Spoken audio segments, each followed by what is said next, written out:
meiosis, which is a continuation of mitosis, meiosis.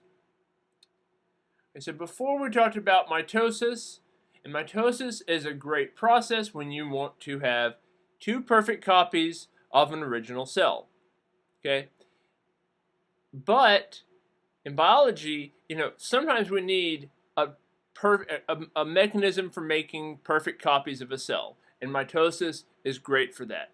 But other times we need to introduce variability and variation, and mitosis breaks down under those conditions. It cannot give us the variability we need, and that's when we turn to meiosis.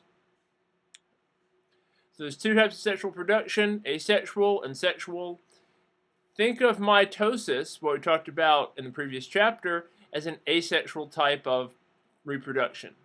Okay, that's a good way of thinking about it because we're making genetically identical copies of our previous cells. Here we're talking about meiosis. We're making different cell types. Now that, not really getting too much into that right now, but you're going to see as we talk about meiosis that we're making genetically different cells. Okay, and I'll fill that in a few minutes. Now, mitosis has a lot of advantages. Okay, this is what we talked about before. It's fast, no variation except for mutations. Okay. If you have skin cells, right, and they're constantly dying and you need to make more skin cells, mitosis is great. But there are disadvantages. There's no variation. Okay? There's something that happens in the environment that changes and everyone's the same. Well, if that change affects a feature of everyone will die. Okay? There's nothing for evolution to act upon. And that's a disadvantage. That leads to sexual reproduction, or meiosis. Okay, lots of advantages here. The major advantage is that it makes different offspring. It introduces variation. What's going to happen in meiosis is you're going to make gametes, sperm for males, eggs for females. And you're going to take your mother's and father's genes that come on chromosomes, and you're going to mix and match those sections of chromosomes through a process called crossing over, and this is completely at random, okay, such that you're going to make gametes, a sperm cell or an egg cell, whatever your gender is, and they will be genetically different than your other gametes. Okay, and when this fuses in fertilization, well, you're going to have a unique offspring with a mix and match of genetic traits. But this does have disadvantages too, though. You have to find a male or female, whatever the case may be, to exchange your genetic material. That's not as easy as it sounds in many cases. Also, there's a cost here. Okay, typically it's going to cost something to the male in terms of energy. So genes, but let me go back to this point, but overall the advantages outweigh the disadvantages. Okay, so genes are areas of the DNA that code for a protein and code for a trait. Now we have homologous chromosomes, one from our father, one from our mother. So every gene, there's a maternal copy and a paternal copy. Blood types, good example. You have one from your mother, one from your father. Okay? An allele is different forms of the same gene. For example, blood type. There's 3 different alleles, an A allele, an O allele, and a B allele. The interactions between these alleles lead to a characteristic. So for example, if you have an A allele and an O allele, well, O is recessive, A is dominant, you have type A blood.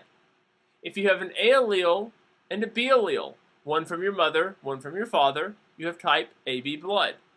If you have an O allele from your one parent and another O allele from your other parent, well, you have type O blood. We'll get into the blood pairing rules later, But what do we see here? One. You have one allele from your mother, one allele from your father for the same gene. Two, the interplay, the interaction between the two alleles, one from your mother, one from your father, determine the characteristic you have. And we'll get into this later in the next few chapters when we talk about inheritance. But for now, we're going to talk about meiosis, the mechanism by which we introduce this variation. Good summary slide. Meiosis is the process by which you make egg or sperm. You're going to make cells with half the number of physical chromosomes, and each is when the egg and sperm unite, you're going to restore that chromosome number. So for example, let's go back to that point number 2. You have 46 chromosomes in your cell. When you do meiosis, you're going to make cells with 23 chromosomes. Okay? When you fuse your gamete with another gamete, you will restore that number to the diploid number.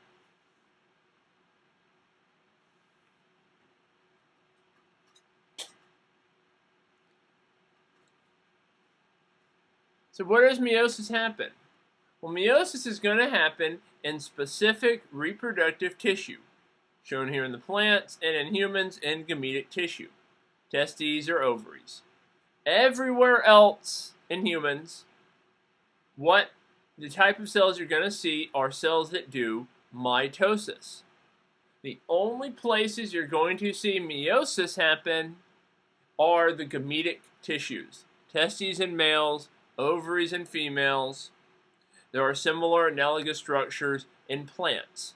But the point is this: meiosis only happens in these structures.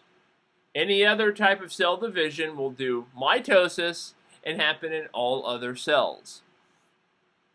Okay?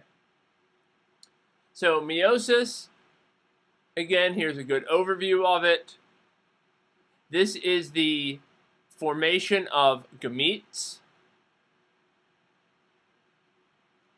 Now, this is a two-step process. Okay? We are going to duplicate DNA once and do 2 cell divisions.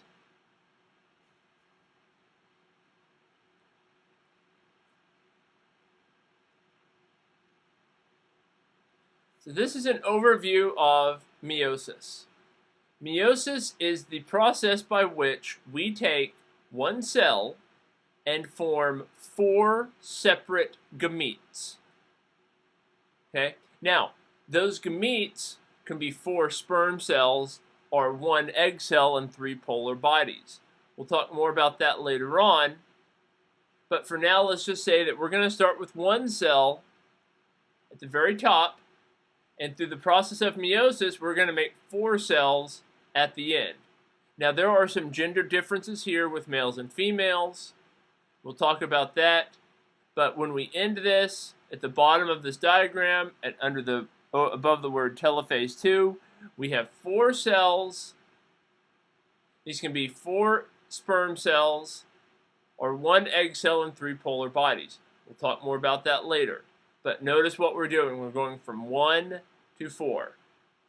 Now, all of these gametes have half as many chromosomes as the other cells. Okay? Humans have 46 chromosomes in our cells. That's what we have. Our gametes will have 23 chromosomes. But when one of our gametes fuses with the opposing gender's gamete, that chromosome number is restored to 46. Now, before meiosis, we have a duplication of DNA once. Okay, we have 1 duplication of DNA, but 2 cell divisions. Let me say that again. Our DNA duplicates once, but we have 2 cell divisions. And this is why the final product has half as many chromosomes as before. think of mitosis. We have one division and one DNA replication. Because of that, the products have the same amount of DNA as the original parent cell.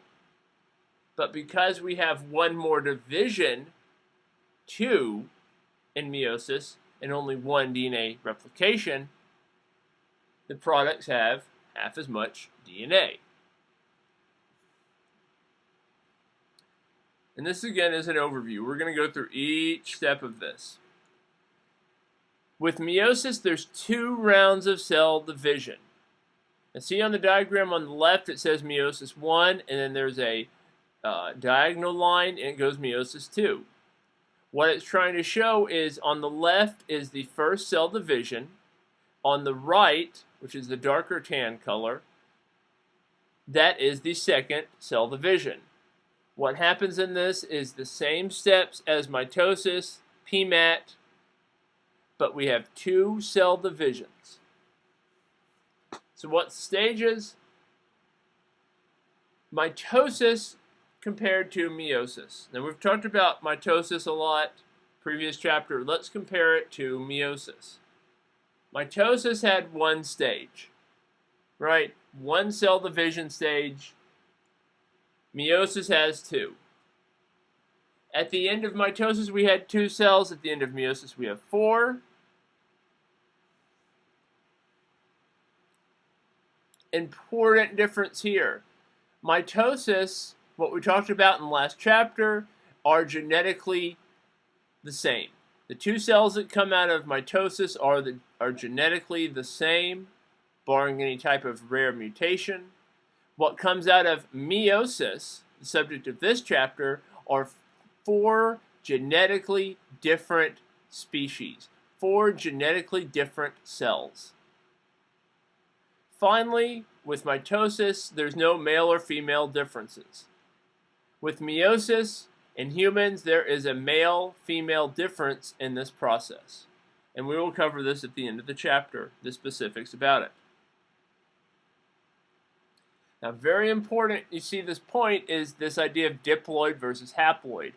Our cells, except our gametic tissues, are diploid. Okay? That means we have 46 chromosomes. 23 of those came from our mom, 23 came from our dad. And each chromosome from our mother has an analogous chromosome from our father. Because every chromosome has an analogous chromosome, a parallel chromosome, if you will, we call those cells diploid. Meiosis, or meiosis I should say, is going to take that diploid number and it's going to have it. And it's going to make a haploid cell. Haploid cells will have half as many chromosomes as the diploid cell. That means a sperm cell will have 23 chromosomes, and an egg cell will have 23 chromosomes. That is the haploid cell, and it only has 1 copy of every chromosome. I'll say that again. It only has 1 copy of every chromosome. Our cells are non-gametic cells. You know, our skin cells, cells that make up our eyes, cells that make up our teeth, all those cells, those are diploid cells. They have 46 chromosomes. They have 23 pairs. 1 chromosome from our mom, 1 chromosome from our dad. What happens in meiosis is we have half as many chromosomes. Why? Because we're going to fuse that with another gamete, and we're going to restore that diploid number. Okay? So an egg has 23 chromosomes, a sperm cell has 23 chromosomes. They fuse in fertilization, and they make a diploid cell with 46 chromosomes. And that's the point. Now, past this fertilized egg, we have what process? Mitosis. Past fertilization, we have mitosis. Okay.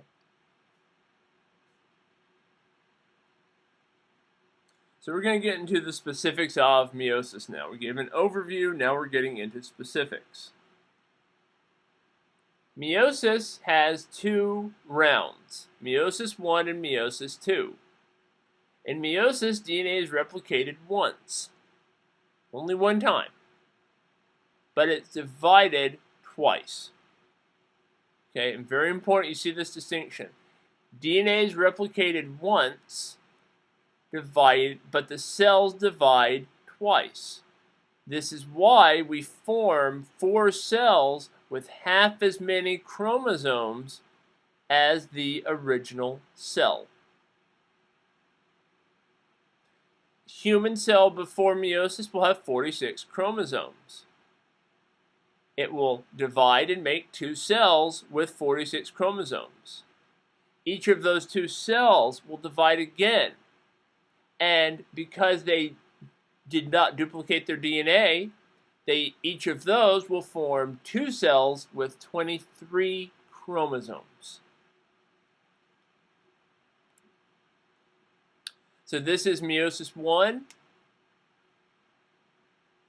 and meiosis 2. And what do we see? We see that duplication only happens once. Overview of meiosis 1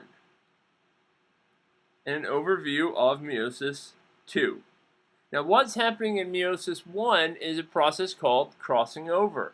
What happens in prophase 1, and very important you know prophase 1 and crossing over. We said that we have, what, 23, well, we have 46 chromosomes, and every chromosome has a matching analog to our other parent's chromosomes. So, we have 2 of the first chromosome, 1 chromosome from our mom, 1 from our dad. And in meiosis 1, parts of that first chromosome will swap. Will switch positions such that the chromosome will be part of our father, part of our mother, part of our father, part of our mother. And that's called crossing over, and that happens during prophase 1. Looking at the image of metaphase 1, we see a mix and a match of chromosome pairs. You see where there's a chromosome that has part purple and part blue under metaphase 1. Okay, and then below it there's a light blue and a purple. What it's trying to show you is that each analogous chromosome swapped DNA between the other analog. Okay, so the first chromosome from your father swapped DNA with the first chromosome from your mother. Chromosome number 2 from your father swapped sections with chromosome number 2 from your mother. Same thing for the 3rd, 4th, 5th, all the way through all the chromosomes. They're swapping areas of genetic material. They're swapping this at random. And that forms randomized chromosomes in meiosis. It's a hybrid of your mother's and father's DNA. Now, what part's your mom, what part's your father is a random event, and that is why one of the reasons we have variability with this. Anaphase 1 will separate the 2. We have telophase 1. Prophase 2 starts where telophase 1 ended up. Again, notice we're not having a DNA replication, but we are having a cell separation. Into telophase 2, we have 4 gametes. Okay? In human males, this would be 4 sperm cells. In human females, this would be 1 viable ovum, egg, and 3 non-viable polar bodies. Okay. But let's not lose sight of what's going on here. We are introducing variation. All 4 cells made in telophase 2 are unique species. They are unique cells on a genetic level. And that's what we're trying to do here. We are making unique genetic cells after telophase, or at telophase 2. And that's the whole point of meiosis. Okay, because we need to introduce variability so our offspring have variation.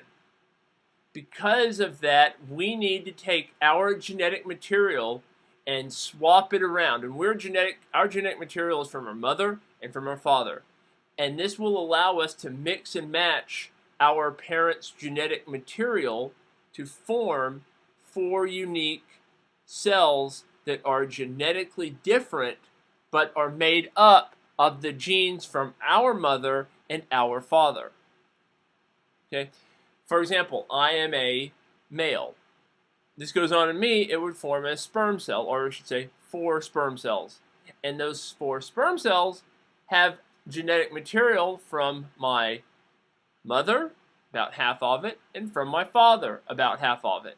Now, which genes from my mother and father make it in each cell is a completely random event, and that's the point of meiosis.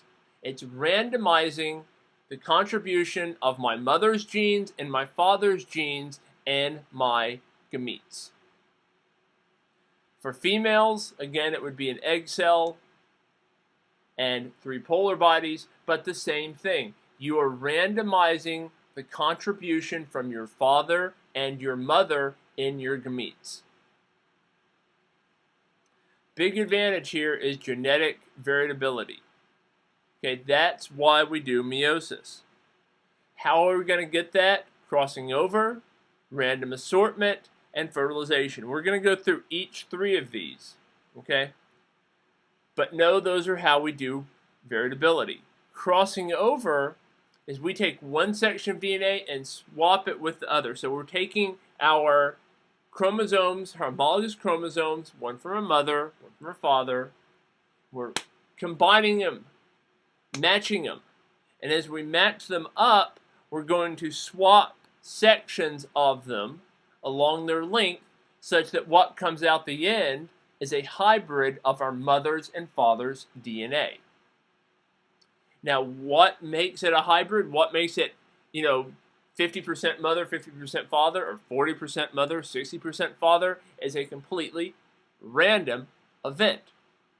Okay, so it's a mixing and matching of our parents' DNA. And that's what crossing over is, and it happens during prophase 1, one of the first steps of meiosis. Okay? So we're going to take our father's and mother's DNA. Let's say the purple is our mother and the blue is our father. We're going to line them up, and we're going to swap sections of DNA such that at the end we have a hybrid of our mother's and father's DNA.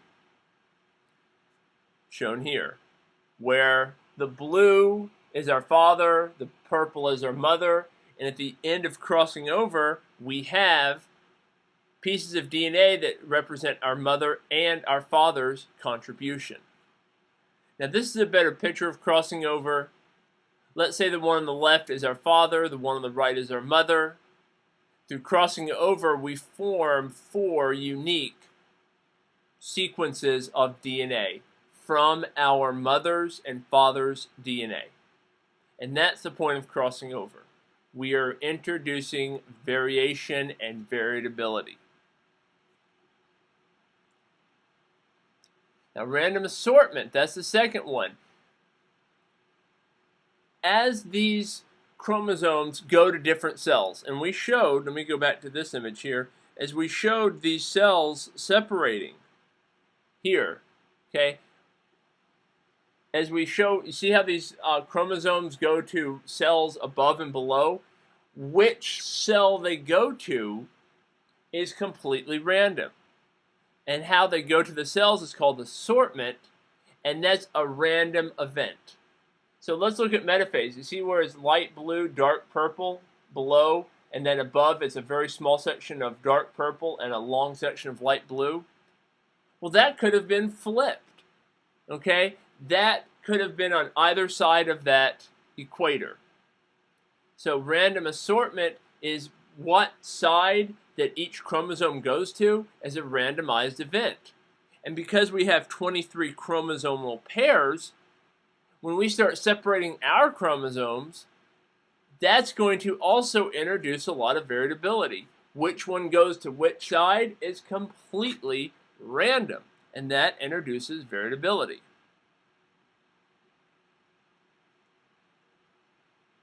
Okay? That's random assortment. And that's going to introduce multiple combinations. Now, shown in the picture on the right, we show different ways that our chromosomes can line up. Okay, so think of that as the metaphasic plate, and as they separate, you can have sections with more of your father's DNA or more of your mother's. It's completely random. But both of these are going to lead to unique combinations in the gametes we form. Okay, our sperm cells or egg cells, whatever the case may be, will be a genetic mishmash of our mother's and father's DNA. Because it's randomized, there is unique combinations of your mother's and father's DNA in your gametes. And statistically, it's nearly impossible to form two different gametes with the same genetic contributions from your mother and your father. We have tens of thousands of genes, and just the statistics behind it, as you mix and match them, there is so many combinations that you will never in your lifetime make two genetically identical gametes. Okay. The third thing that introduces variability is fertilization. Okay, you're going to fuse your gamete with the gamete of the opposite gender. And they're going to have a complement or a mishmash, a hybrid of their parents' DNA. And you combine these two sets of DNA and you make a unique combination of genetic material. And that is the third way in which variability is introduced. So finally, some specifics on gametes. Take home here is males and females are different in how we do mitosis and meiosis, or excuse me, how we do meiosis. Point is, with males, we start with one cell and we end up with 4 viable haploid cells, which form sperm cells. Okay, all of these cells are viable. They all can fuse in a fertilization. Females, a little bit different. Females have 1 ovum, which is a viable egg, and you're going to have 3 polar bodies. Think of these as sacrificial cells. What happens during meiosis is that during the first separation, one cell will get most of the cytoplasm, and the other cell will be a sacrificial lamb, in a sense. That will also do, both will then go into the second round of meiosis, and again, it's not an equal separation. Okay, it's asymmetrical, where one gets more of the cytoplasm and the other cell gets very little. That's why an egg is much larger than a sperm cell, because one is getting all of the cytoplasm. Okay. Now, those polar bodies do have functions. We're not going to get into that now, but they're not going to be fertilized. What is fertilized is the ovum. Okay, so point is this. In meiosis in females, you start with 1 cell, and you end up with 1 viable cell that can be fertilized and 3 polar bodies. Males start with 1 cell and end up with 4 viable cells that can enter into fertilization.